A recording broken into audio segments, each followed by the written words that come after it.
Kia ora tātou. Welcome to the Council meeting of the 5th of March 2026. I'll ask Councillor Boynton to open our meeting with a karakia, please. Morena koutou. He honere he kororia ki te atai maunga rongo ki te whenua he whakaharo pai ki ngā tangata katoa. Hāngai te atai ngā kaihau ki roto ki tēnā mātou. Whakatongi ato wairua tapu hei awhina hei tōtu i a mātou i tēnei wā i tēnei hui. Āmeni. Thank you, Councillor. So, welcome councillors, staff and members of the public to this meeting. Council and Standing Committee meetings are live streamed on the Council's website and YouTube channel. Public gallery attendees' presence implies your consent to being broadcast. Further information about live streaming protocols can be found on the Council's website. In case of an emergency, follow the building wardens to the nearest exit, and the meeting point is across the road at Peace Park, and bathroom facilities are located opposite the chamber foyer entrance. We have one apology for Councillor Boynton for an early departure on council business. Do we have any acknowledgements or tributes? Do we have any conflicts of interest to declare today? And there is no public participation. So we'll move to the correct confirmation of the minutes, and I propose taking both the public and public excluded minutes together unless there's a matter that anyone wants to raise in the public excluded, in which case we'll deal with that in public excluded. If there's nothing anyone wants to raise, we'll take those together. So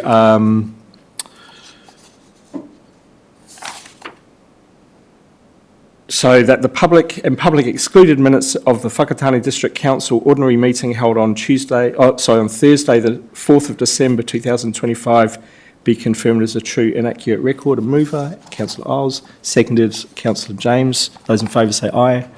Opposed? Carried. Thank you for that. We'll move to the Standing and Joint Committee recommendations to councils. That the Strategy and Policy minutes of 19th of February be received. That the Eastern Bay of Plenty Joint Committee terms of reference be endorsed. Actually,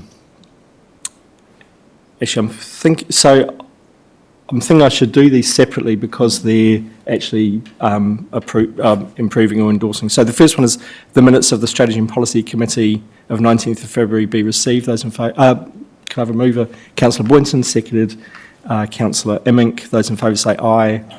Opposed? Carried. Thank you for that. The Eastern Bay of Plenty Joint Committee, that we endorse the updated terms of reference for the committee, including its membership for the 25 to 28 triennium, as agreed by the committee at its meeting on 19th of December. Mover, Councillor Boynton, seconded Councillor Immink. Thank you. Those in favour say aye. Opposed? Carried. The recommendations of the Projects and Services Committee meeting of the 19th of February, that the Council approve the temporary road closures for the events as detailed in the agenda. Mover, Councillor Hamill, seconded Deputy Mayor Jukes. Those in favour say aye. Aye. Opposed? Carried. Thank you. And that the request for easement, Horizon Network Cabling Works, Corneni Place Reserve, that we approve the registration of an easement on the record of title, and that we agree to a one-off payment of $9,000 to be made by the applicant for the easement. Moved Councillor Isles, seconded Councillor James. Those in favour say aye. Opposed? For you. Yes. I just had a comment on that last one. Please. So it's good to see that the one-off payment of $9,000 was there. I thought that we'd given permission for staff to negotiate any higher price if it was going to be agreed on with the applicant. Yeah. Did we do that? The original was 4,500 and we'd asked for the max, so we've got the max. Or higher? I'll ask the Chief Executive to comment. My recollection from the meeting in the minutes was that, yeah, it wasn't 4.5, it was 9, but not higher than 9, it was 9, which was the valuation of the parcel of land that was required for the pipes. it's not, through you, Mr Chair, I'm not unhappy with 9, but my recollection was that because it was going to be a one-off payment, that if it was possible to get more, then we should seek it. That was all. Okay, we'll have a crack. But the other piece of work we talked about following that discussion was actually we should develop a policy for the use of council land for infrastructure and other activities, so that there are more guidelines around pricing and how we charge users of that land. Yeah, and I think that will be helpful because we don't kind of have a clear rationale for how we currently treat these things. All right, so those in favour say aye. Aye. Opposed? Carried. Thank you everyone for that. And we now move to the Mayor's report, which I'll take as read. Do we have any questions of clarification? Councillor Hamill. Thank you for the report. I thought it was realised how busy you've been looking at all your events. I just wanted to reword the recommendation 2.4, which is about the community board delegations. It says, noting the identification of minor wording refinements. I disagree with that. They're quite major. So I'd rather just have it as noting the rewording within the community board delegations or something similar. They're not minimal. Yeah, thank you for that. Certainly, I'm very happy for that to be amended in that way. I'll go Councillor James, Councillor Emmink, then Councillor Dennis. Just to comment on the report, I'd just like to congratulate you and thank you for giving us a good in-depth report, which we haven't seen for some time. So thanks very much. Thank you, Councillor James. Councillor Emmink? Thank you. And I just wanted to support Councillor Hamill, actually, about the community board delegations. I do agree that they're not minor wording refinements. It's moved from the 2019 and 22 delegations for community boards, its purpose being to advocate and serve the best interests of the community, to this current version, which states to advocate in the interests of council and council engagement processes. And I don't consider that minor, and had I been more aware of that earlier, I probably would have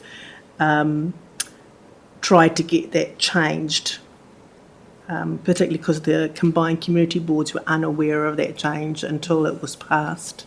Not good process. Yeah. Chief Executive. I'll speak to that. If I may, the practice is the practice. So the community boards aren't established. So as a council, you establish delegations ahead of the community boards being established. You agree those delegations, because those delegations enable the community boards to function. So the community boards can't meet until they've got their delegations. So that's just a sort of consequence of the Local Government Act and the process that we have to follow in order for council to do its obligations around delegations and establishing committees. And in terms of the wording changes, just so members of the public are aware, there was a lot of repetition and there was quite a bit of editing, but the editing was really removing repetition and modernising some of the language which hadn't been done for quite some time just in that particular area. The functions of a community board are exactly the same today as they were in the previous triennium, and the use of the word advocacy on behalf of council, I still think that actually that's a fair representation of what our community boards have been doing for all the time I've been at this council. From time to time they do need to advocate, and they do advocate for council when they're supporting council with engagement processes, just as from time to time they're advocating for their community. So that in some ways they're playing a middleman between the community and the council. But I think this process has just reworded, or we're just wordsmithing now, that word advocacy, and we've changed it slightly, I think, from what I understand. Thank you. Councillor Dennis. In regard to the same issue, I agree with Councillor Hamill and Councillor Imick, is that I agree with the Chief Executive that you have to have these things set up prior. And even now, when you've got some community boards that are completely new, they come in like bushy-tailed, wide-eyed possums in the headlights, and so they're not really sure what's going on. But for those of us who have been here for a number of trienniums representing the council and the community boards, it would have been good if people actually, and I'm like Councillor Imick, I kind of missed that a bit, but if it was, when we are asked to approve something, if actually the changes were pointed out, line by line, what's been taken out, what's been put in, and it would actually help us, as people who are experienced in sitting in those community boards, and I've been on a community board for 15 years, 12 years prior to being a councillor, so I've got over 20 years experience with that community board, that we could actually in depth look at it and say, well, yes, as councillors we advocate as part of it for the council and amongst the community board, but the community board are the ones that have got their ear to the ground, and in the resident associations listening to the people who are trying to advocate for the people back to us. And it's like the councils are the ones that advocate on behalf of the council, as well as them taking the concerns from the community board members, which they get from the resident association, advocating to council.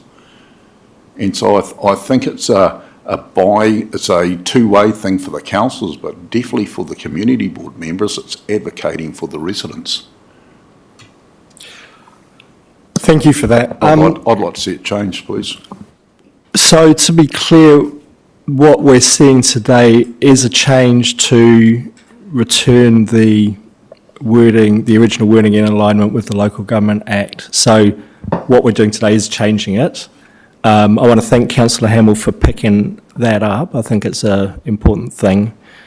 And I think the Chief Executive is quite right. This is done before community boards were established, so there's no way of actually engaging with community boards. But I note that one of the things coming out of this is that there will be discussion with community boards around it. So I think that's a good outcome. And again, thanks Councillor Hamill for drawing it to our attention. Councillor Isles. I was moving on, excuse me, page 52, the item 5.4, Public Transport Committee. The alternate to myself, there was a recommendation that Councillor Dennis be that alternate. That should be stated, I think. I don't see it. Yeah, so we'll add in Councillor Dennis's name into there. You can handle that. Actually, and there's one other amendment, addition I want to make as well, is for an alternate for the Youth Council. To amend the Youth Council Committee delegation to include provision for an alternate being Councillor Isles. Thank you. If that's all the questions, I'll just add one other thing to my Mayoral report actually, which is that I just really acknowledge that since I wrote the report, there's been an attack on Iran and serious destabilisation in the Middle East and in global affairs, and the practical impact of that immediately is likely to be a massive spike in oil prices, and that will affect us as well. So I think it's really important for us as a council to be aware and discuss kind of global issues in terms of what's the impact for us and for our communities. And so as we're going through the annual plan and the long-term plan, this is likely to roll through more costs onto our community and onto the council. So just being mindful of that and thinking about, I suppose there's not much we can do about that except reiterate our concern to keep costs down and try and make things as affordable for our communities as possible.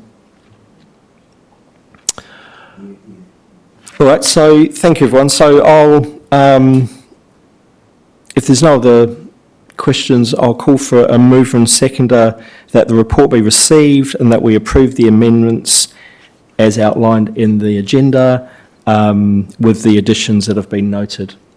Councillor Boynton moves. Do I have a seconder? Councillor Ranui Morgan. No debate. Those in favour say aye. Opposed? Carried. Thank you everyone for that. So now we move to our long-term plan, project plan, with Sarah and Lainey.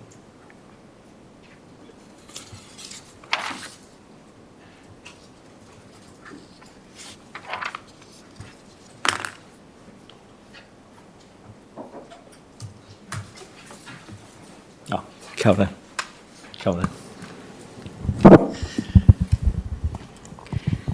Morena koutou. I'm joined this morning at the table by Diane Bussey, who is our project manager for the next LTP. So welcome, Diane. Thank you. So the purpose of today's paper is to bring to you the project management plan for developing the next long-term plan, which sets Council's strategic direction, work program and budget for the 10-year period from 1st of July 2027 to 2037.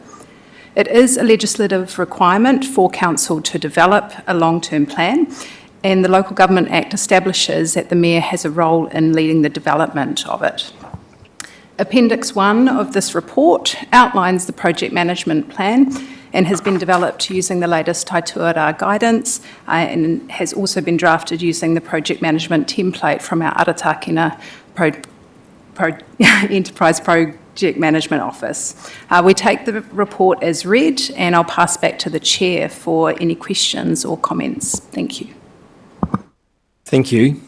And apologies for not acknowledging you earlier, Diane. Any questions for councillors? Councillor Dennis. Thank you, Mr Chairman. My proposal is we send it back to be rewritten. When I have a look at this LTP compared to the plan compared to what we did last time, when we put out the plan last time, it talked about all the workshops with the councillors all the way through. The councillors would look at this and look at that and then re-look at them and work out bits and pieces we didn't want and bits we did. This has nothing of that, workshops. It actually talks in one place there, the elected members, communities, and I'll bring it up, page 92E. Elected members, communities, council staff and stakeholders are kept well informed to enable high engagement and buy-in during the development of the LTP. I'm really sorry, but I'm not a member of the public. I'm not a council staff or stakeholder. I'm actually an elected member who's meant to actually own this document and get in knees deep and actually help formulate it, where it not just be informed along the way. And so I think this actually needs rewriting. So I propose we reject this today and ask them to bring it back. Thank you. The other one I'll just say is the only thing it really mentions the councillors is at the top of each chart we will say we'll approve it. And I'm not never going to approve it if I don't have my knees deep involvement in it. Thank you.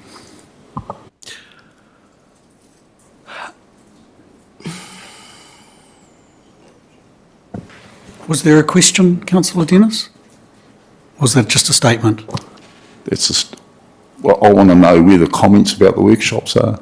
So you can take that as a question, but it's also a statement that I don't even think we should waste our time asking questions, because there's no mention of councillor involvement in helping to create the LTP. It's just saying we're going to approve it at the end. So how would you like to answer that? And do you have anywhere in there where it states that we're going to be involved week by week, month by month, in helping to plan the LTP?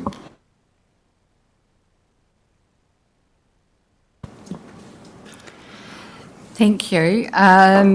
Largely the communications and engagement strategy is noted in the next steps. So the detail of how the communication and engagement for the LTP project will be delivered across council, community boards, New Zealand Audit. There's about 37, I think, stakeholders. So we'll need to understand the timing of what activities we do, how we engage, how we establish the workshops with councillors.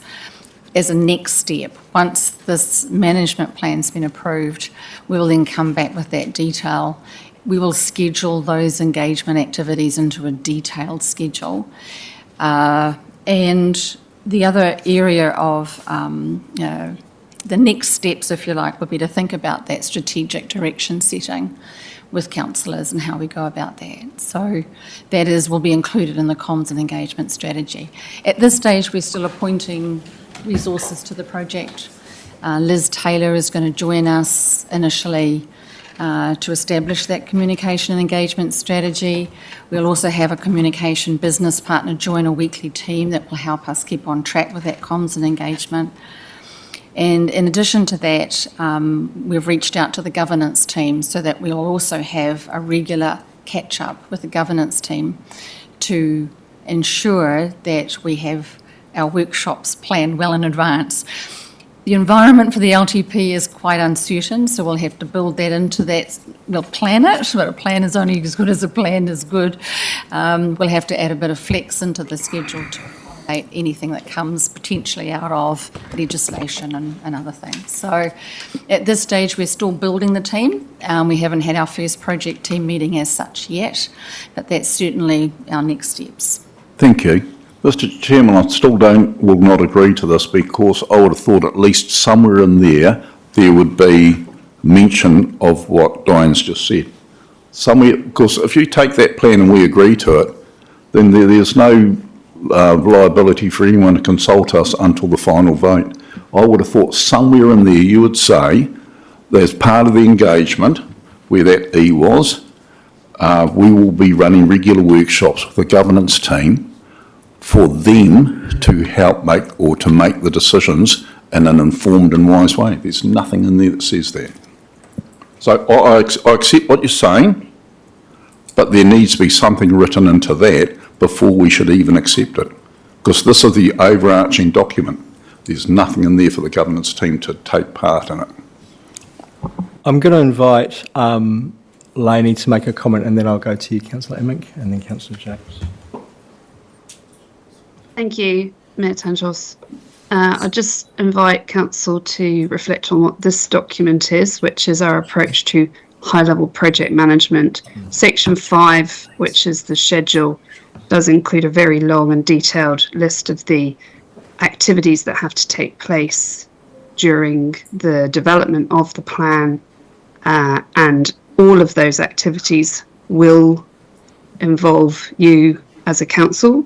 So reviewing of the strategies, reviewing of levels of service, reviewing of the policies, revenue financing policies, significance and engagement policy, and so on. All of those things will have workshops with yourselves. So as Diane has said, there will be additional timelines built, but today is about endorsing the high-level approach to project managing the LTP.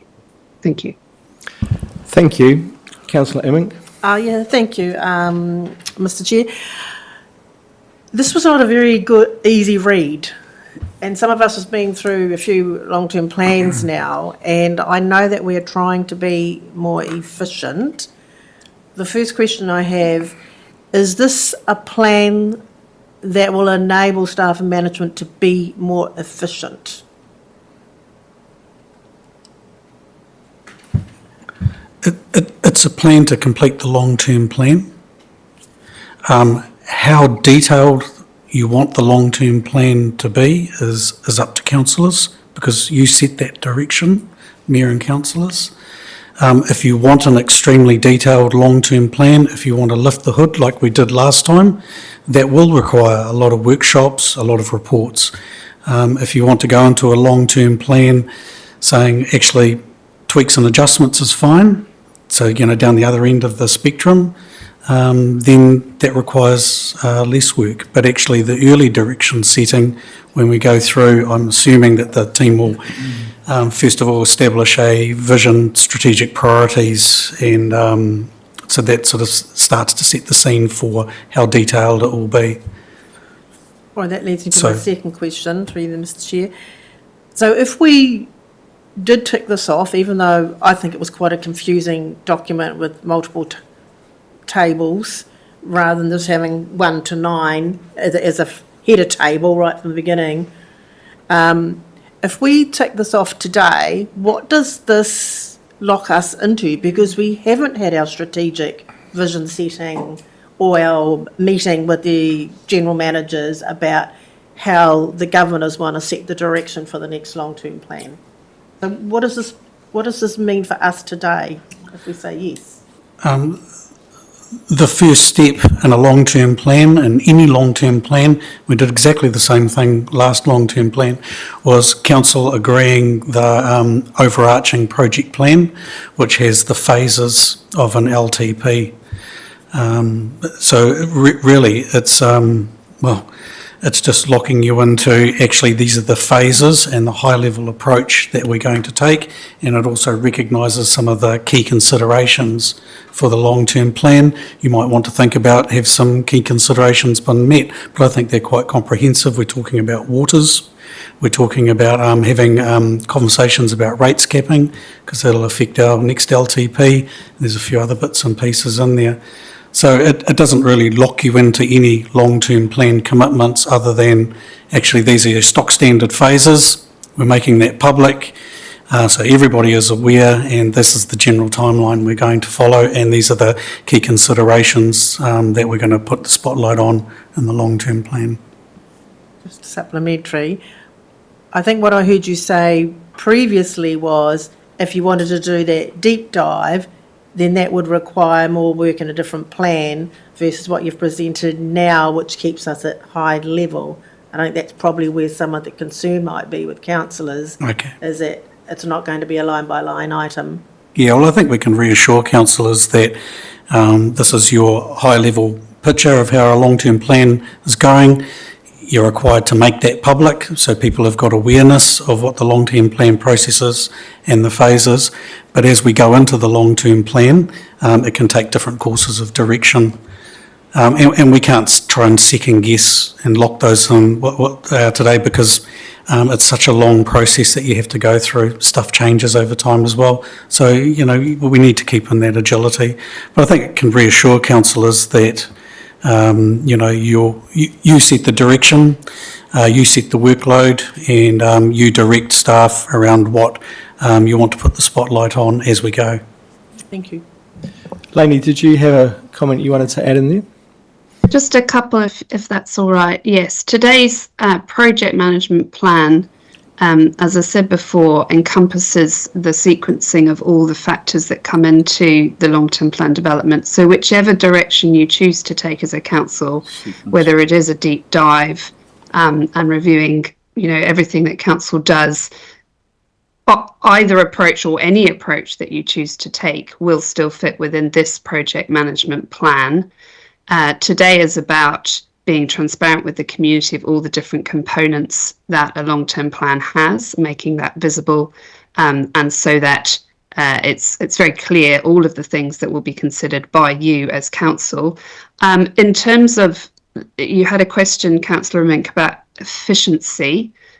Today's document does not, it depends what you mean by efficiency. If you're talking about us creating more efficiency in all of our different business functions, this document won't guarantee that. But what this document does, and the Aratakina system that sits underneath it, is improve our maturity in project management. And so project management has a huge number of different facets to it, and risk management and contractor management and all of those other aspects come into this, which is why it is quite a dense format. And I think it's hugely advanced from where we were in terms of previous project plans. And also, this project management plan reflects on the learnings of the last LTP. So the team have gone through some of the learnings that you all contributed to in your reflections after the completion of the last long-term plan, and they brought those through into today's project management plan.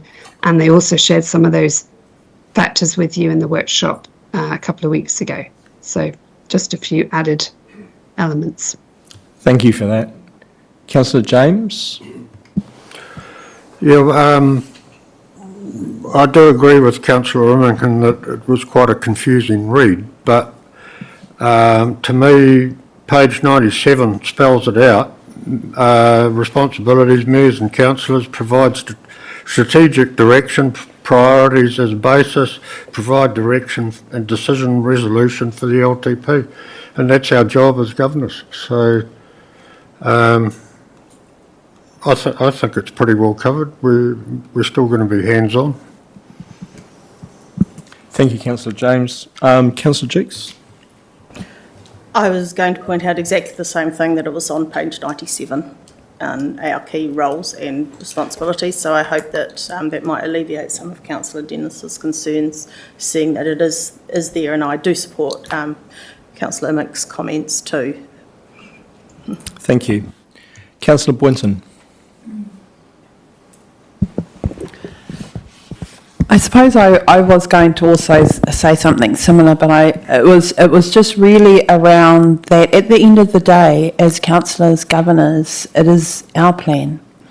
It is our decisions that we make on what's going to happen. But I do see the concern that Councillor Dennis has, is that there seems to be quite a distancing between the information and I guess a worrying concern around parts of the detail, that we can be confident enough that we have enough kaha to make those governance decisions at a high level, if we are only receiving high level information. And just referring to the project structure, where it does identify our role in there, but I suppose it is operations heavy in a lot of the workings that goes on that we're used to being part of.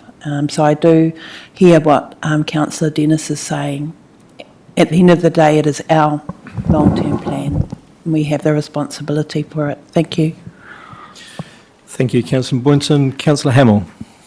A couple of questions for staff. On page 106, internal dependencies, there's a chance that an unrecognised impact occurs between dependent projects. Can you give a couple of examples of what that might be, please? So, page, what were you referring? 106. Sorry, Councillor, could you repeat the question, please? On page 106, I just wanted to clarify what an example of an unrecognised impact would be. Sorry, where does it say that on 106? Internal dependencies. There's a chance that unrecognised impacts occurs. Sorry, page 18 of the agenda, 106. Oh, right. Well, it's got 106 on here, and the appendices. It's 106 of the agenda and page 18 of the appendix, yeah. Yeah. So is that, Under internal discrepancies, dependencies, internal dependencies. have you got where we are? Apologies, it took me a little while to find where we were. So the area you're looking at is the internal dependencies. So they can impact the LTP largely through availability of resources. So an example could be the program enterprise, the replacement of the ERP system. And while that's been implemented, that will be taking up a fair chunk of capacity within council, from the governance team, from comms and engagement, from other finance people in particular. So being aware of how that timeline is running in parallel with our timeline is something that we'll need to manage quite carefully. And managing that on a fairly frequent basis as one project rolls out, how it may impact on, adding risk and impacting our schedule. Okay. Yeah. So we'll have to make sure we identify all those internal dependencies, but sometimes these things can come along, and the value of the project steering group, having a much wider view of what's going on within council at the same time as the LTP project is working, can actually help us identify those things quite early. Okay, thank you. Okay, I can give another example Yes, please. as a random one that just popped into my head. Under the emergency management legislation, our council is required to have a third of its 100 staff. So basically a third of our staff are required if the emergency operations centre needs to be stood up. So if that was stood up for a month in October, that would have an enormous impact because a number of the staff, communications, strategy and finance would have to prioritise the EOC. Sure. So it's those sorts of random things that can Thank you. come left field. And can I have a second question that flows on from that? In terms of staffing and project team steering group size and the people involved, how is it proposed to compare to previous LTPs? Are we growing in this in terms of staff requirements? And kind of echoing Councillor Immink's view of just keeping an efficient, lean team. Certainly the team reviewed the lessons learned previous LTP project, and we have made some changes to how this particular LTP project will be structured. So we have a core project team that is quite small, and we will bring in other project team members when we come to particular deliverables that impact them. So we're looking at asset management plans, for example. We don't need to involve them from day one. We'll bring them in when the project comes to that point. So we've made a few changes there. We have established a project steering group, which is not all of ELT, but we're looking at some point as the LTP project progresses, we will need all of ELT to be our project steering group, so we'll keep an eye on that as well. In terms of other efficiencies, we're looking at utilising the Gateway application, which will help us to look at project prioritisation in a much more automated way and give us some, I think, a much better database of information. And we're also looking at other things such as how we, even down to the point of how we file documentation and versioning and how we may, name files and just make things more efficient for team members that are coming in and out of the project team. They're not there every week. So there have been some efficiencies made from the lessons learned of 2024. Okay. Thank you, Olivia. Lainey, did you want to add to that? Yes, thank you. Diane's given some really great examples there. Just a reminder, this project plan today is an indication of our role to run a really tight process. And I just wanted to clarify, when I mentioned high level earlier, this is around a high level indication of how we will run that process, but I'm not in any way suggesting that the involvement that councillors will have in the building of the plan is only at the high level. You will have many, many opportunities to get right in, knee deep, waist deep, shoulder deep if you wish. One of the advantages Diane's mentioned around building more automation and digital capability is going to be huge. But the other one that Diane hasn't mentioned and was a really big learning from last time, a lot of the time spent, particularly in the later stages, was with audit. And you'll remember we actually had to extend our adoption significantly due to some of those challenges with audit, and the amount of staff time that went into the final stages to complete that process was considerable. And one of the changes we've made this year to try and get ahead of that is to bring the development of the critical strategies much, much earlier in the process. So the financial strategy and the infrastructure strategy we are tackling much earlier this time around, so that we can make sure that that we don't have the same issues around time in the audit process that we had last time around. So I'm hoping that will provide an additional assurance. Thank you. I'll move now to Councillor Dennis. I'll just say before you begin, could you please make it a question? So, for example, your last contribution, rather than chucking a grenade into proceedings, you could have actually asked how councillors were intended to be included in the process. So if you make it a question rather than a bomb, that would be helpful. On page 90, under your strategic priorities, which talks about shaping a green district, facilitating economic regeneration, responding to development pressures, building climate change, etc., strengthening relationships with iwi hapa and whānau, and enhancing safety, well-being and vibrancy of communities, is it not possible to add in there economic affordability for the average population?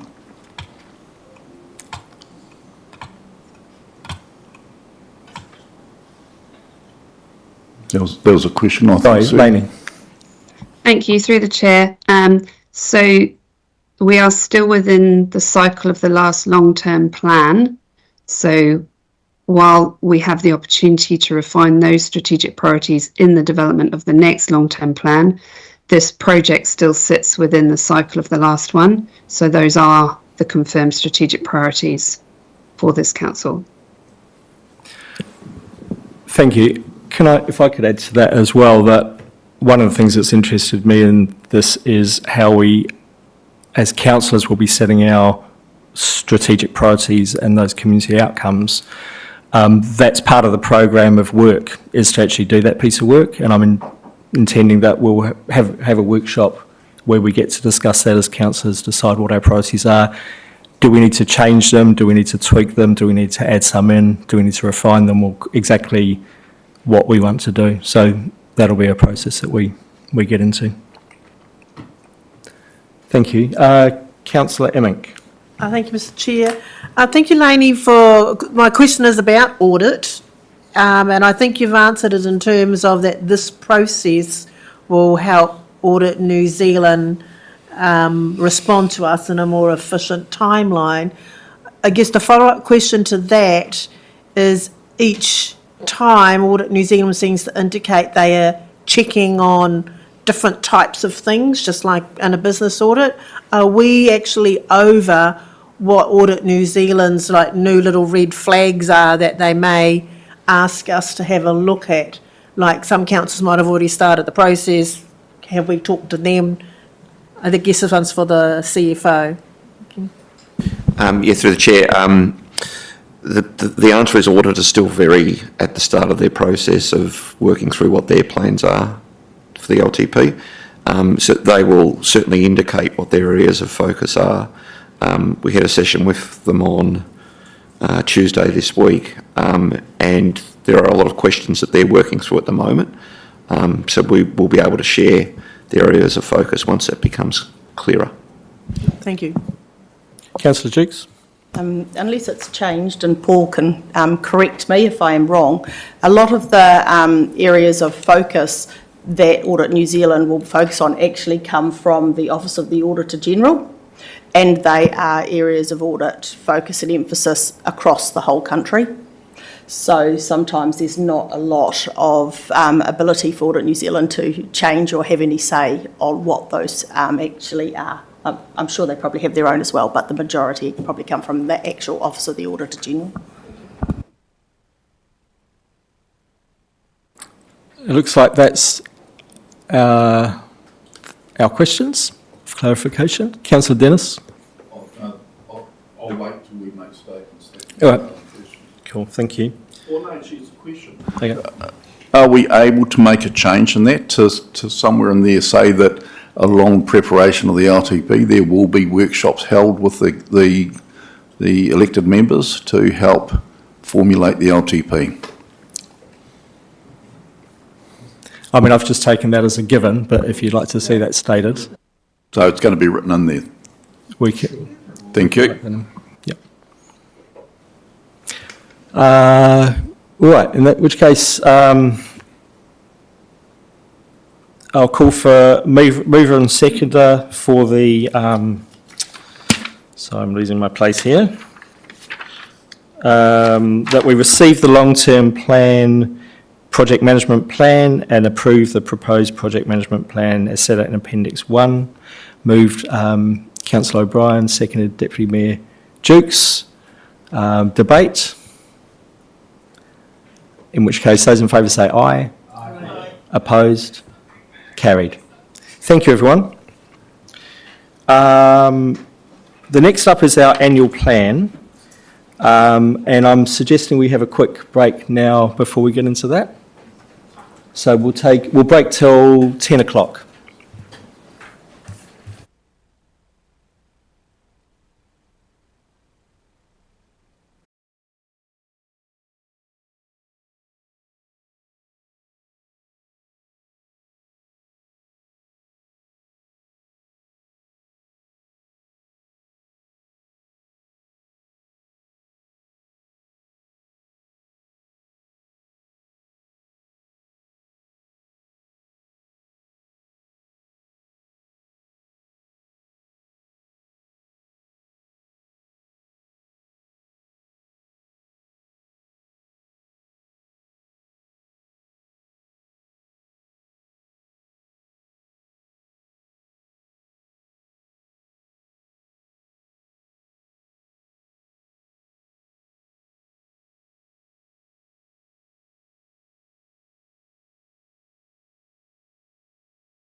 Right, welcome back everyone.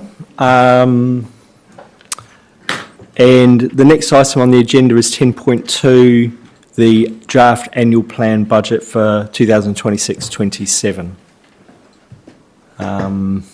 Take us away. Kia ora koutou, Mayor and Councillors. I'm being Elliott today. So today's report seeks approval from Council for the annual plan draft budget for 26-27, as well as a decision from Council on how you wish to apply cost reductions. You'll recall that we've already had a number of meetings and briefings where elected members have provided useful guidance to staff on a number of matters, including the need to find further savings. And you'll recall that staff did further work and reported back to you with an equivalent of 1.7% rates revenue that was identified across the business. At the last briefing we had on the annual plan, you also provided us with guidance on how to allocate those savings, and we discussed options with you, including applying cost reductions to reduce rates increases, or to apply cost reductions to reduce the operating deficit, or a mixture of both. So following on from that today, it is recommended that rates increases are maintained at 9.4% as forecast in year 3 of the LTP. That the savings identified, so that's the 1.7% in rates equivalent for rates revenue, be used to reduce the operating deficit by 1%, and that the remaining 0.7% be put aside in a managed contingency fund. The other thing we're recommending today is that formal consultation is not required, and that an information campaign be developed and delivered to the community with key messaging for the annual plan. The final item I want to highlight is that relates to dredging of the Whakatane River navigation channel. So staff are seeking direction today from you on if you wish them to obtain cost estimates and to develop a plan for the dredging of the Whakatane River, so that can be taken into account into the annual plan for this year. And in terms of timing, the annual plan will be provided to you for adoption before 30th of June, and with that I'll hand back to the Chair. Thank you. Councillors, do we have any questions? Councillor Emmink. Thank you. I'll start. Thank you, Mr. Chair. Thank you, Sarah, for the report. Can we please move to page 122, 5.2, which is option 2 of the analysis. And I just wanted to ask either yourself or the CFO, if we were to allocate the saving of the 1.3 million totally to the operating deficit, what's the impact of that on our loan debt? Thank you. So it's a direct correlation. So the 1.35 reduces our deficit. The deficit is effectively borrowed, so we won't be borrowing 1.35 million. 1.35 million is around 60,000 of interest saving effectively of it per annum as well. So About 60,000. I think. So I'm doing that in my head. I should do that in a calculator, but yeah. So it'll be roughly 4.5% of that number. So there will be a corresponding saving, obviously, if the debt doesn't go up by that amount. But it's a direct correlation, effectively, is that at the moment we'd be borrowing for that money. That money would actually reduce our debt by that amount. Well, supplementary, wouldn't it be less than that because we're not having to borrow on it and we're decreasing it at the same time? No, we're not having to borrow that money. So we would, if for example, we didn't do that, we would need to borrow a further $1.35 million if that wasn't reduced, because we wouldn't have enough revenue in to cover that cost. And if the revenue is not there, it would need to be supplemented by borrowing. All right. Thank you. Thank you. Councillor Wilson. Councillor James, sorry. I'll forgive you, Your Worship.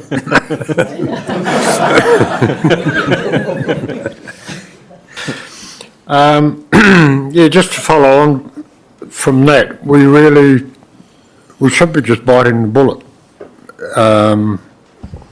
and starting to reduce these, not only the operating costs, but the borrowing that's starting to get out of hand, which, like every time we reduce it, it's going to have a long-term significant effect. And I just go back, page 113, where the balanced budget stems from decisions made during the COVID-19 pandemic, but I'd go as far as saying that it actually goes back way before then. It's previous councils that have never got around to biting the bullet and starting to borrow, and now we're starting to pay the consequences of it, isn't it?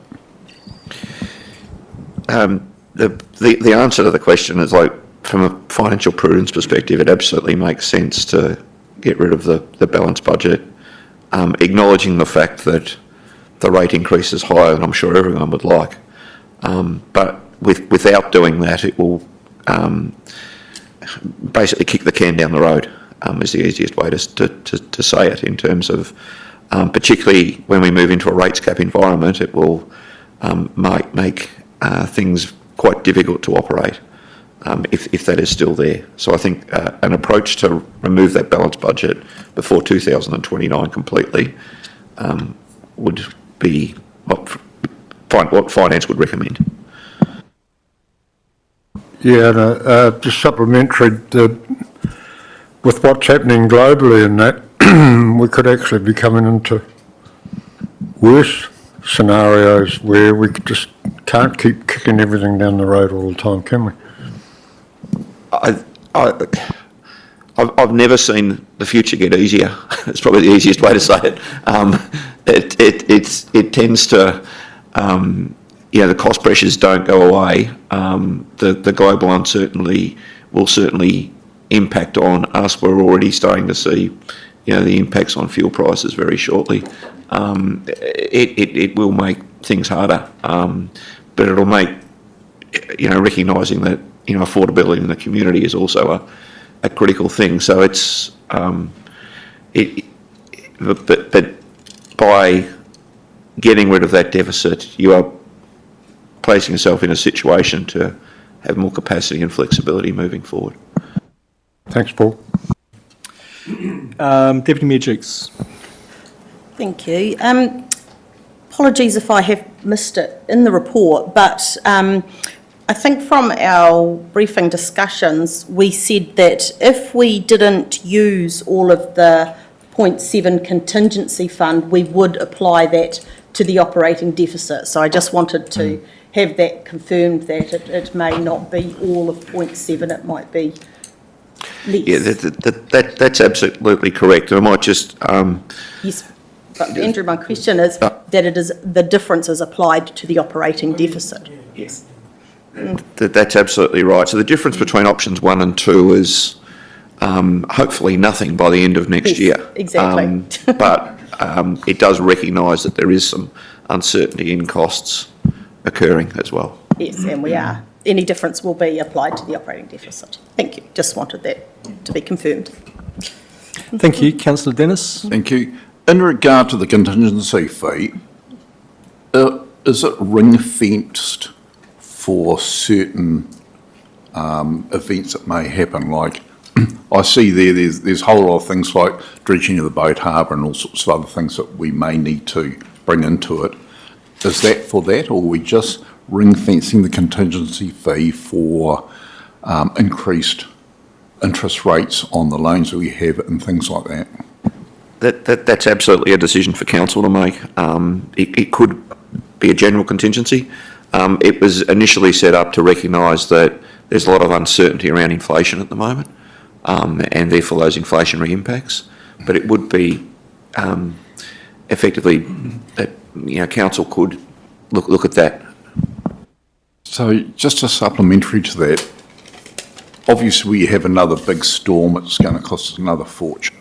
But we already have contingencies built in for emergency road repair and all sorts of things like that, isn't it? So this contingency would more be about the world event effects on us. Yeah, it's more on the operational side of things as well. So it's whereas they're intended more for capital costs, in the event of a natural disaster, those roading reserves. Okay, thank you. Councillor Oz? Thank you, Mayor Tangos. Page 120, item 4.8.5, Toys Track.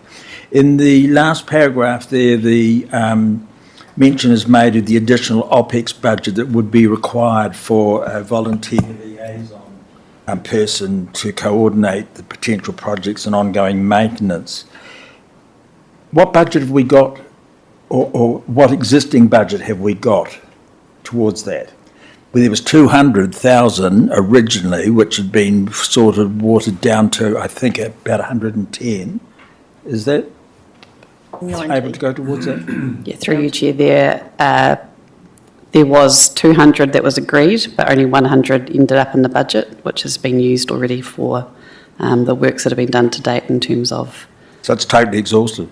Yes, but this is an operational role that would look at volunteer coordination, so it doesn't yet exist in the budget. Right.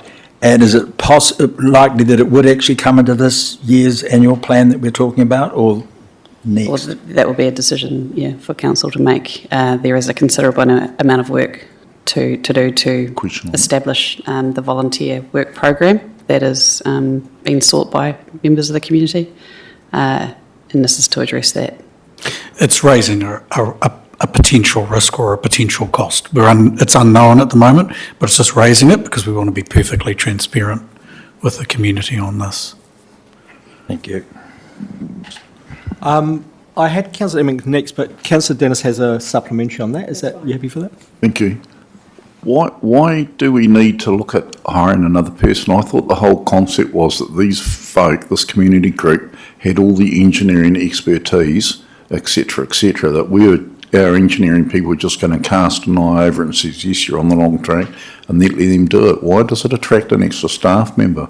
It's like we're just hiring staff. It's not saying we're hiring an extra staff member, it's just raising that there might be a potential risk if the proposals come through, and when council reviews those proposals, there may be a requirement to have somebody managing or overseeing the community group or monitoring particular aspects. We're really not sure. Okay, thank you. But it's just something we're raising at this stage. Thank you for that. Councillor Emming? I'll just check that. Councillor James, was yours on the same topic? No. Okay. I think you're still on the same page, 120, and then it's just a question about the parking enforcement activity with the idea of having a licence plate recognition vehicle. This seems like an issue of compliance and enforcement. How much money would we be spending to do something that might not even improve the recovery because it's an enforcement thing? So the motivation behind it is around the health and safety for our parking wardens. That is the reason behind it. It's trying to propose to you, I guess, the use of technology to reduce that risk. With technology does come efficiencies. So it's the initial cost, and you'll see in a report that will come to you around this. There are different options around what that technology is and the cost of that. There is an option, though, that is essentially subscription-based, a monthly payment, which is actually quite a light cost. The revenue that's likely to accrue from it should well meet that cost. So I don't think we will, from what I've seen and from the trial that was done, we would basically be able to far better meet the revenue financing split, if you like, between public-private benefit than we currently are. Just a supplementary. So at the moment, the parking warden either puts a ticket on the vehicle and/or passes it to the person, which there's a bit of risk. Not a problem with that.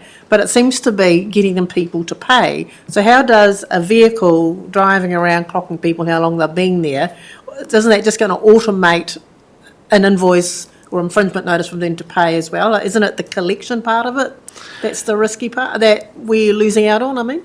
No, so the process for the collection if people don't pay is through the court. So we lodge infringements with the court, and it's then the court's responsibility to collect, and then we gain income over time as they manage that collection. There's always a risk we're not going to get all of the collection as expected, but we don't actively chase up those invoices, the court does. So how does this vehicle circumnavigate that?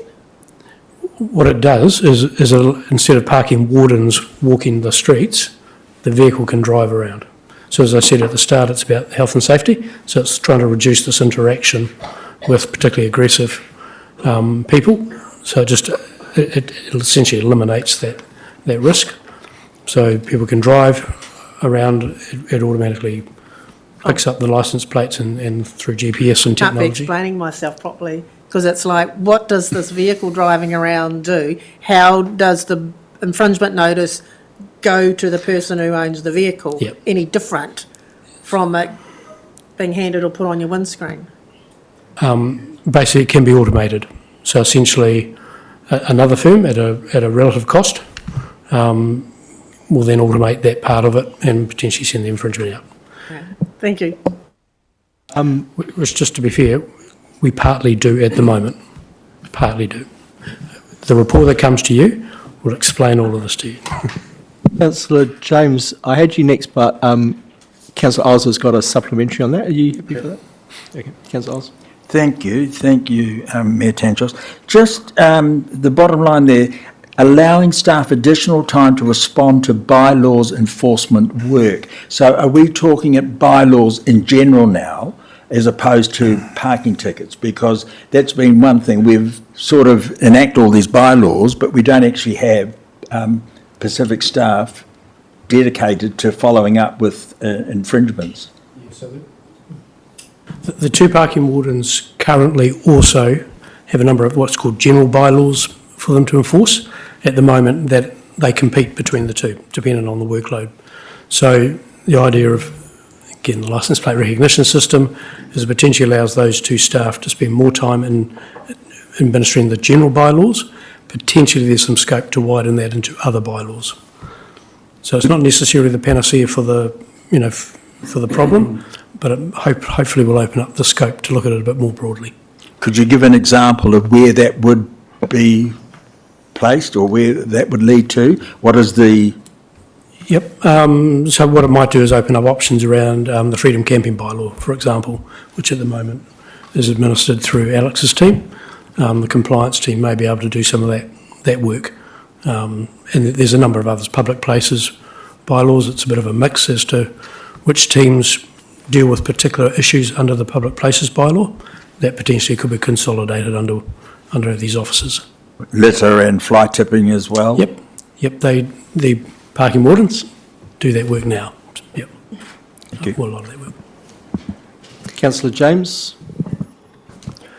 Yeah, still on page 120, dredging of the yacht club channel. Couple of things here. While they're worried about where the river, how the river's changing direction, that's happening, and we're also getting a lot of silting along our wharf as well, so the problem's not going away. I guess part of my question would be, is this starting to happen because we've neglected over the years to keep upgrading the groin that was on the other side? I mean, the groin's sort of gone now, will never be put back, but is that partially getting caused by previous council's neglect? And also funding of the dredging, and given there's no budget for this activity, it's going to be more expensive today, but I would have thought it would be funded out of the harbour fund. It wouldn't be a rateable expense. To the first part, Councillor, I'm not an expert in this area, but from anecdotal evidence, it's not because of council's lack of dredging in the space. It's just a natural environment and impact on the river. In terms of no budget for this activity, you're correct. We have been engaging the Whakatane Yacht Club, and we have surveyors and contractors ready to provide a quote. We need the surveyors to tell us the volume of sediment that needs to be moved. And I think with those surveys, they could probably answer your question about, is it because of our lack of dredging in that space or the natural river? On the harbour fund, I'll hand over to CE to talk about that, or CFO. So just the answer on the harbour fund is yes, it could be used for that. To explain the other side of the entry though on the harbour fund is that debt will be the offset. The harbour fund effectively is a ring-fenced amount of money that can be used for this type of activity. But if it is drawn down on, we don't have money sitting there. We have effectively reduced our debt by the amount, and it will go back up by that amount. So yes, it can be used and the rates will not go up for it. However, debt will go up, so there will be the rating impact of that debt movement, much smaller amount. Yeah, just a supplementary though, but that's defeating the purpose of having the harbour fund, and I understand that, you know, we use the harbour fund money for operation, you know, to keep our costs down, but if we need that money for the harbour, then surely it should be available, and we just have to borrow or whatever. Yeah, that's absolutely correct. It can be used to fund things if council make the decision not to put rates in for it. Harbour fund is used, it's just that we don't have money there, so the other side of it is always just going to be recognised through a borrowing. But that would be then the interest on the borrowing is the difference, which is a much smaller percentage. Yeah. Yeah. When this paper comes back, another consideration in the paper for council too is dredging as an operational expense. And if you're using a reserve fund, at some point the reserve fund whittles its way down to zero.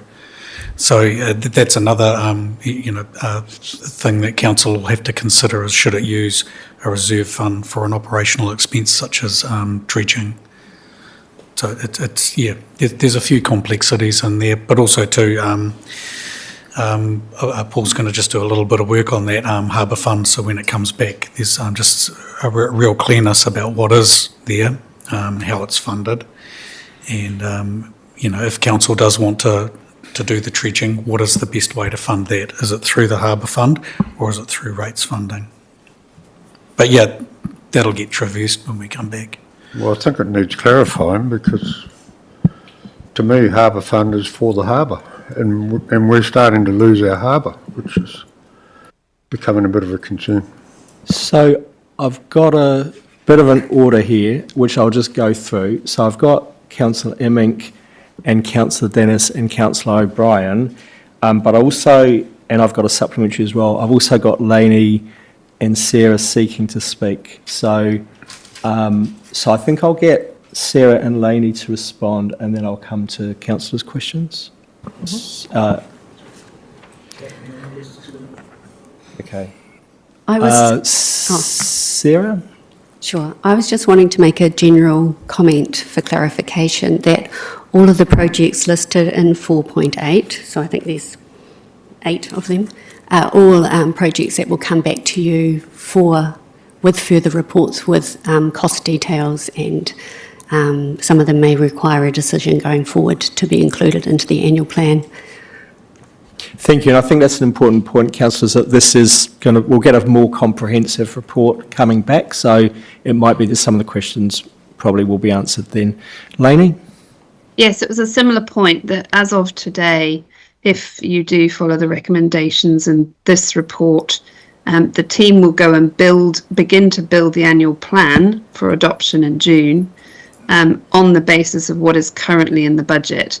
If you subsequently decide to add some of those things into the budget, the dredging, the car, some budget towards the toys track and so on, we will add those in. But today is about having approval so the team can go and start building the plan so there's sufficient time to have it ready for June. Thank you. Thinking, I'll just put in my supplementary, which was, so the way I've understood this matter around the harbour fund is essentially if we use it for dredging, we're essentially using capital for an operating expense. and that will be by way of borrowing. So we'll essentially be borrowing to pay for an operating expense, which is, I'd note, is contrary to the kind of direction that we're trying to take as a council. It's a nod. If I could just make a comment on that, because at a high level that worsens the balanced budget. However, the adjustments we're making to that balanced budget calculation would reflect that it is a decision of council to do it that way. Yeah. And because there's been past money collected, it's not a bad balanced budget in effect by doing it that way. All right, thank you. Councillor Emmink? Yeah, no, thank you for those clarifications, and glad that we've got more opportunity to talk to this later. It is actually just to come back to support Councillor James on the function and the use of the Harbour Fund. Yes, the Yacht Club currently does not pay lease fees into the Harbour Fund, but there's this historical mutual agreement between the Yacht Club and Council to keep the channel clear. So I still think that's part of our obligation. But more than that is that I think using this little threat of, if you utilise any part of the Harbour Fund for a project like this, it's at the complete negative of everything else because we've got to debt loan the deficit further, whatever that phrase is. And I think actually it's quite unfair to use that example, because we fund other operational and CapEx projects that are not to do with the Harbour Fund, and we don't seem to have a problem with that. So that was just a comment. Sorry, that was. Councillor Dennis.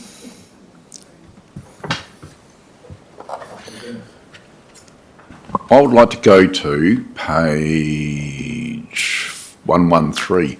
At the end of this, we're going to vote on a preferred option of what we do with the 1.7, about all to the deficit, part to the deficit, none to the deficit, etc. Can I please ask what the deficit actually is? And what effect will that have on, if we put 1.7 to it, or if we only put 0.7 to it, how much will it shorten the expected 6-year life of the deficit, or is it still growing? There's a couple of questions there. I'll start at the back of it maybe. It's not still growing. We have made inroads into it from the long-term plan. Yep. I think the council made a decision last year to take $1.5 million into it. This current one is 1.35 million. So in the absence of the roading reval, if we took the full amount to, the deficit would be coming down to just under 6 million. Under 6 million. There is 5.7 million. 5.7. There is the offset that we had through the roading revaluation as well. But what we would like and propose to do with that is to consider it in our long-term plan when we look at our long-term, the infrastructure strategy and how our reserve balances are going, as to we won't automatically fund all of that if we don't need to. So that's we know the roading revaluation pushed our costs up by $7 or $8 million. We wouldn't fund all of that because some will be funded through NZTA when they renew assets, but some of that would require additional I appreciate funding. that by the roading thing, that increases the total value. Yeah. But that's more of a paper issue, isn't it? On paper, it increases the value, but in actual fact, that the only reason it affects us is we put that money aside for depreciation. It's a paper issue at the moment until we have to actually borrow to renew those assets.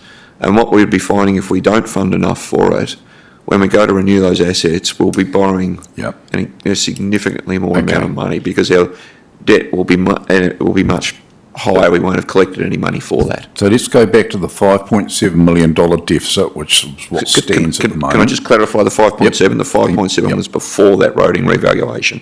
So if we put, if for example we fund what would be the funded portion of that, it would go back to the 8.3 million, which is where we're at before those adjustments. But I'm not saying but by default we're going back there until we've got the opportunity to do a long-term plan and consider what future reserves look like. But even then, that was meant to be about 12.6 this year, wasn't it? So we've already made inroads down to 8. A little bit lower, but yeah. And we were doing really well to get it down to 5.7 before we had to revalue our roads. if we put the 1.7 into it, what would that drop it to? Apologies, that included that number, sorry, that did include that number. If we put all the 1.7 savings into dropping the deficit, that would bring it back to 5.7 plus whatever the road valuation is. Correct. That's flipping good. What about just the 1% and we put the 0.7 into a contingency fund? In the first instance, the balanced budget won't go down by that amount that goes into the contingency. But our intent would be through the year to generate a surplus and not use that contingency, and then that would be applied. So the 1%, if we leave 0.7% in the contingency fund, but we put 1% off the deficit, what would that drop it to? 0.7% less. So you'd 1%. be 600,000 less than what that would be. It'd be down around the 5 million plus whatever the... No, other way around. So you'd be, if you only put a portion of it, you'd be up at 6.3, 6.4 million plus roading reval. Gotcha. Yeah. Thank you. But just to clarify that at that point, the intent with the contingency is really the difference between recognising the balanced budget movement now or at the end of the year, subject to what any spend against that contingency occurs. So the actual budget will not look at as balanced by that amount in the budget, but in actuals, it would desirably move into that. So are we still on target to eliminate the deficit within the 6 years that we agreed to at the last LTP, or we be able to knock it off sooner? We're looking at our approaches over the next 3 years before 2029 to actually remove the deficit. The debt remaining and associated is longer, but the deficit itself is aimed to be removed by 2029 on this approach. Thank you very much. Councillor O'Brien. My question is in reference to the fourth recommendation, that the council approves that formal public consultation on the draft annual plan is not required. If we pass this, does that deny us the opportunity to ask for public consultation on certain different matters within the annual plan later? If we think it's important enough to have public consultation on different parts of the annual plan, does this deny us that opportunity? I can respond to that if you like. Correct. This is suggesting council doesn't need to consult on the annual plan, but if, for example, in one of those other matters, council goes, actually, we wouldn't mind getting some community feedback on this, we could run an engagement or a consultation process for those particular items. Yeah, thank you for that. Cheers. Councillor Hamill. Thank you, Mayor Tandros. I think we have clarified that if we're going to have some more further in-depth meetings and discussions around some of the items in 4.8. So, and I would strongly like to see that, such as the Waste 101 that we talked about, and discussions around the budget for that, eyesight, toys, track, volunteer group, that sort of thing. I'd just like to really just ask Paul on page 122, you're relatively new to council. What do you think are some of the learnings that we can get from the decisions that have put us into such a big operating deficit? Can I be blunt? Yes, don't. I'm sorry, I should. Look, it's always a very hard decision about balancing current affordability with the needs of the community. And I think this is the dilemma that happens in local government, is keeping rates down in the short term isn't necessarily the long term best option in terms of keeping finances under control. This is sort of, but it is a really, that's why you're sitting there and I'm sitting here. It's a really hard decision to make, to be honest, because we all want to keep the rates down, but we also want to deliver things into the community which come at a cost.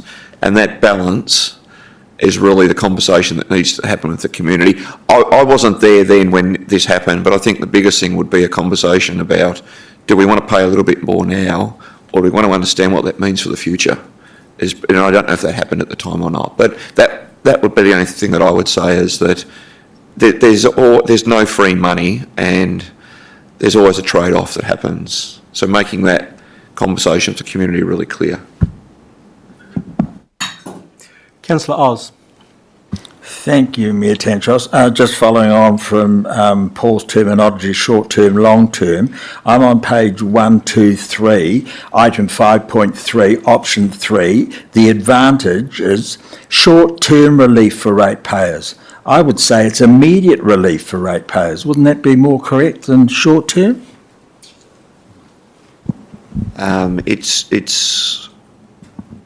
It would be immediate when the rates are struck next year in terms of that benefit. But really what that is, just trying to reflect the difference that, if we're moving into a more constrained environment when we've got rates caps, it becomes a question of what else we can't do for the community at that point. So that's what that one is referring to. But you're absolutely correct in that there would be a 1.7% difference in what the rate struck on 1st of July 27. I'm not going to get into debate. We're still in points of clarification, right? Thank you. Thank you for your restraint, Councillor. Chief Executive, did you want to make a point? Okay. Do we have other questions? It seems that we can move to the resolutions. I'm just going to ask, councillors, do you want me to take these one by one, or do you take them one by one? Okay, cool. But I'll ask for a move and seconder for the whole lot, so we don't have to do that each time. So could I have a mover for the whole lot? Councillor Whittaker, seconded Councillor James. Thank you for that. So the first one is that the council receives the report, approval of the draft annual plan budget for 26-27. Those in favour say aye. Aye. Opposed? Carried. Thank you. That the council notes that cost reductions and adjustments to fees and charges have resulted in a reduction in the rate requirement of approximately 1.35 million, approximately 1.7% in rates revenue, including 629k in operating costs and fees and charges adjustments, and a further 725k in inflation savings. Those in favour say aye. Opposed? Carried. Thank you. That the council approves the recommended option, balanced budget with managed contingency for the annual plan budget for 26-27, which maintains the average rates increase at 9.4% as set out in the long-term plan, and utilises cost reductions to reduce the operating deficit by the equivalent of 1% rates revenue, with the remainder used for managed contingency fund. Those in favour say aye. Opposed? Against? And recorded, please. So against, show of hands, please. Against? Councillor Isles, Councillor Dennis. So if those can be recorded, thank you. For that the council approves, carried, I did say carried, didn't I? That the council approves the formal consultation on the draft plan is not required. Those in favour say aye. Opposed? Carried. Thank you. And we note that the public information campaign will be delivered to provide key messages to the community about the draft annual plan, annual plan budget. Those in favour say aye. Opposed? Carried. Thank you. That the council notes that fees and charges are currently being renewed and will be incorporated and will incorporate inflationary changes. Those in favour say aye. Opposed? Carried. That the council notes that further reports on Rex Morpeth Recreation Hub, waste levy funding, Whakatane eyesight, licence plates recognition, vehicle, Ngā Tapu Wai or Toy Walkway, and the transition to an independent business unit as part of local water done well will be prepared for council's consideration. Those in favour say aye.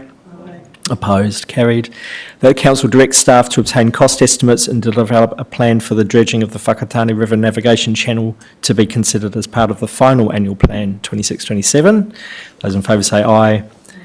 Opposed? Carried. No. One against. Do you want that recorded? You don't want it recorded? Okay. Thank you. And Finally, that the council notes that the final annual plan 26-27 will be provided to council for adoption before 30th of June 2026. Those in favour say aye. Opposed? Carried. Thank you very much, everyone, and thank you, staff, for bringing that before us. Was there no debate on the option? Oh, sorry, yep. It seems like we passed the options, whichever one it was, without any debate. Yeah, my Two apologies. opposed, so Yeah, that's my is my that too apologies. late now?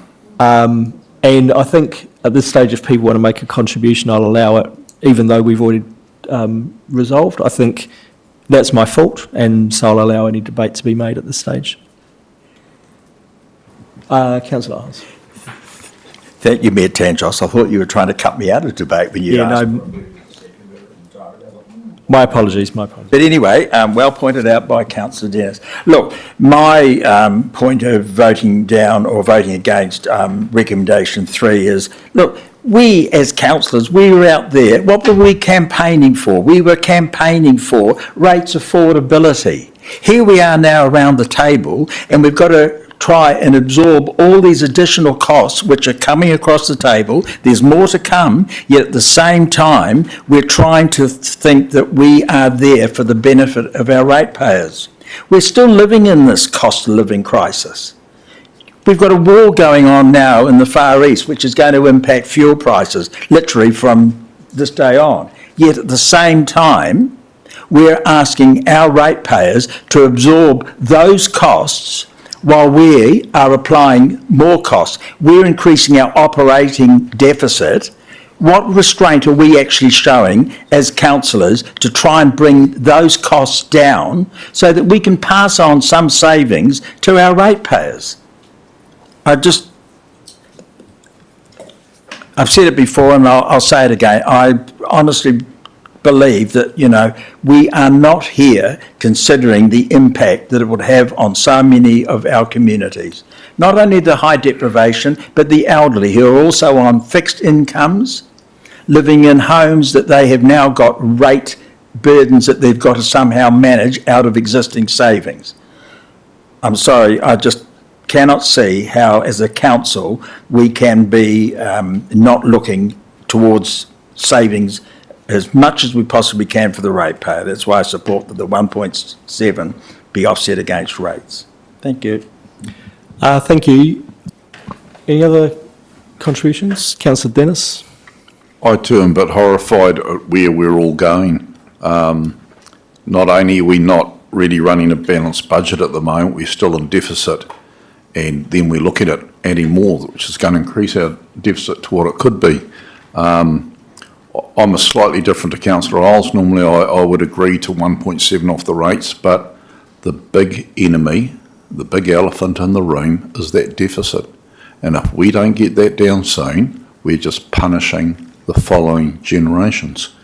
And I think the council's staff have done really well saving the 1.7, but it's like once we do that, we fold our arms and say, oh gosh, we've done well.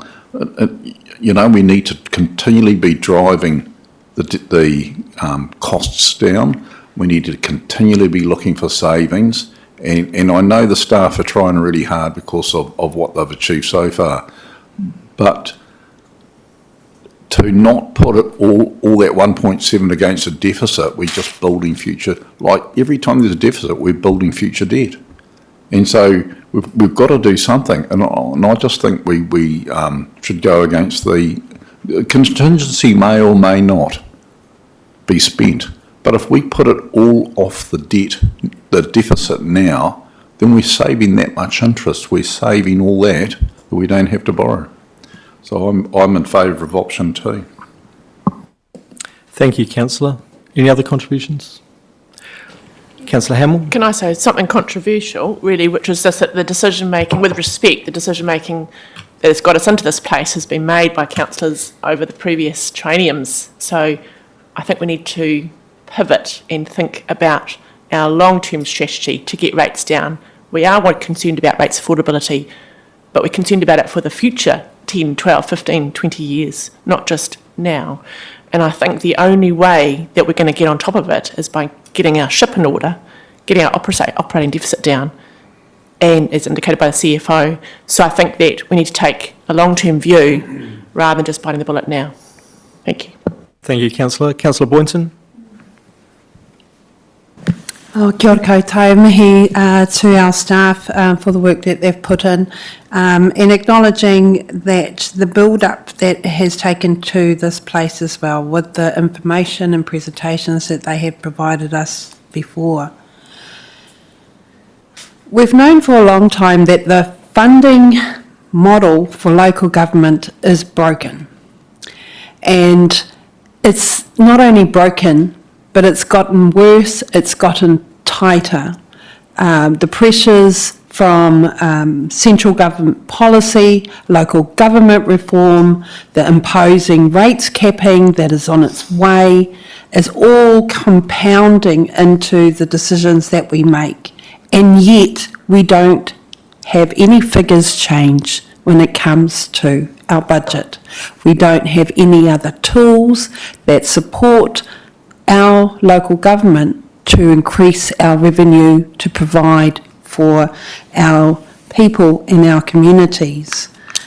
So I understand the frustration about us wanting to look ahead and try and do the best that we can. And I believe that our council is doing the best that we can with the reduction that we have seen so far in the short amount of time. You know, in the last triennium, we were looking at nearly 18%.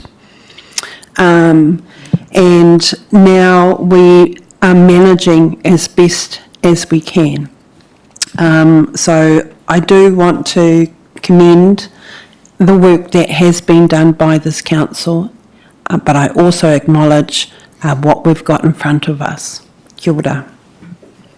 Thank you, Councillor. I have Councillor James. Yeah, I'd just like to thank the staff for the work that's gone into this. And I also want to thank Councillor Dennis for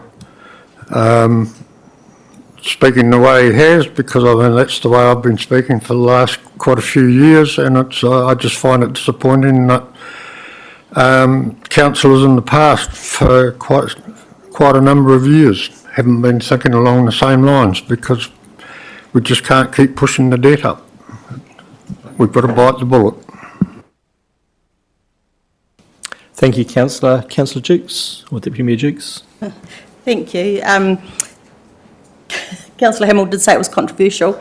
So I just would like to point out that the main drivers of the operating deficit were coming out of COVID were actually inflation increases and interest increases. So I think just need to temper a little bit saying it was all necessarily prior council decisions, because they were things that were actually out of our control. So I just think I'd like, if that comment's out in the public, I think we need to have the contra, which was that a lot of these things were actually out of our control. And also that I supported the contingency option because it's recognising the balanced budget now, not at year end, and also that given the global climate at the moment, it would be prudent to have that contingency.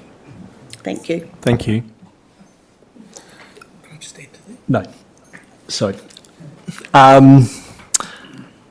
I'll make a contribution then, which is to say, first of all, I want to join councillors in thanking staff for bringing a really good report to us, and a process that has allowed us to work through a number of different issues and make some quite hard choices. So yeah, I just want to commend the work that's gone on behind this. I'd like to say that I think as a council, we're really committed to prudent financial management, and we're really committed to really looking hard at costs in this council to try and reduce them to ease burden on our communities, recognising that we've also got a number of statutory obligations and also obligations to our community in terms of the services that they want us to keep delivering. So we're trying to balance those tensions, but I think we're collectively really committed to cost reductions.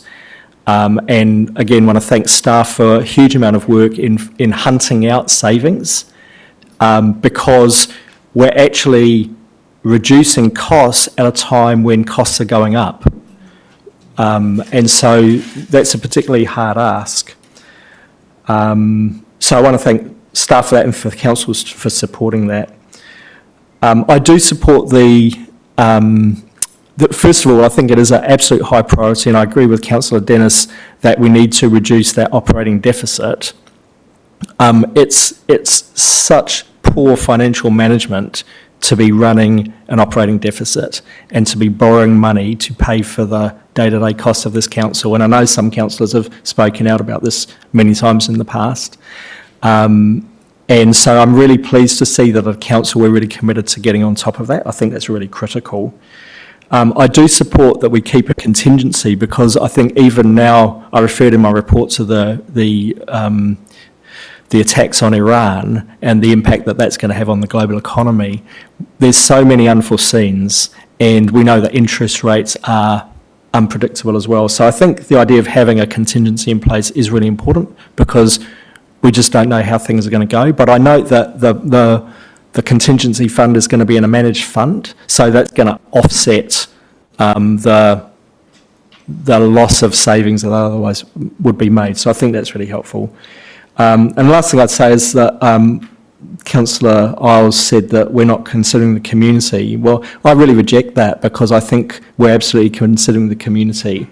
But what we're trying to do is, as Councillor Hamill said, I think we're looking at the community not just for tomorrow, but in the future as well, and that by retaining an operating deficit, we're just running up more cost for the future, and we're baking in increased costs for the future. And if we do get rates capping in place, that will leave us with no room to move at all. In fact, all the whole rates cap will be taken up by just baked in costs, never mind inflation and interest rates and things like that. So I think this is really prudent. I want to thank everyone for your contributions and the thinking that's gone in, and for the support for what I think is the right approach. Kia ora.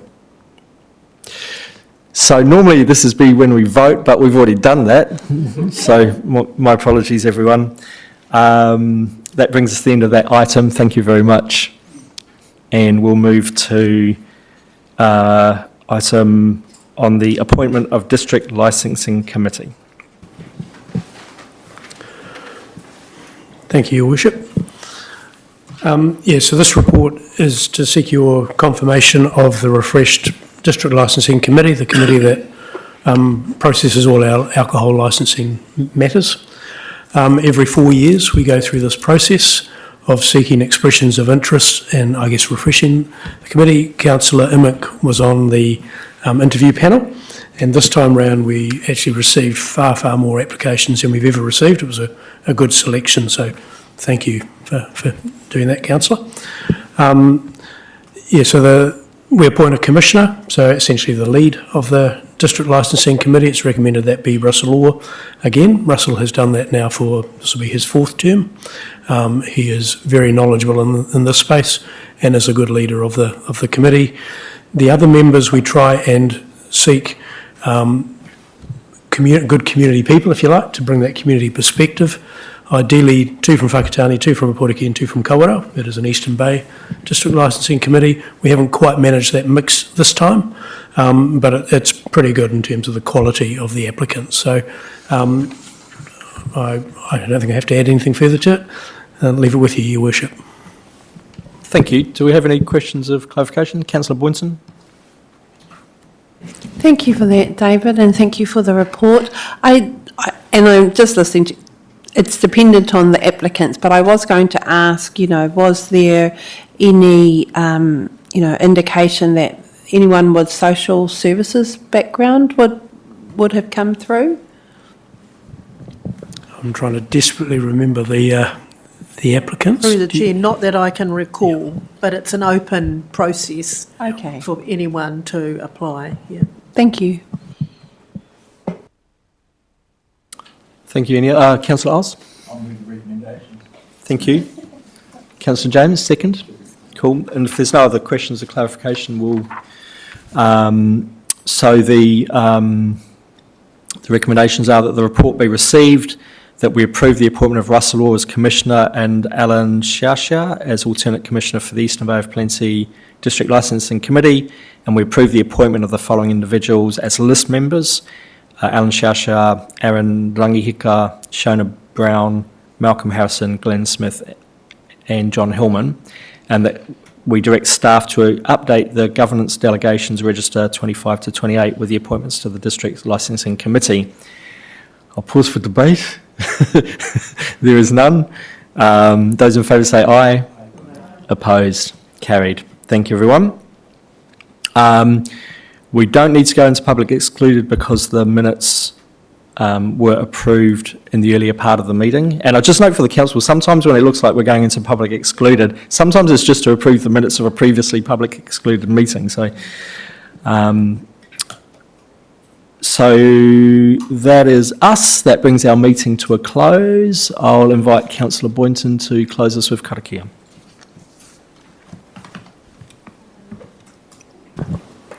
Thank you, Mayor Nandor.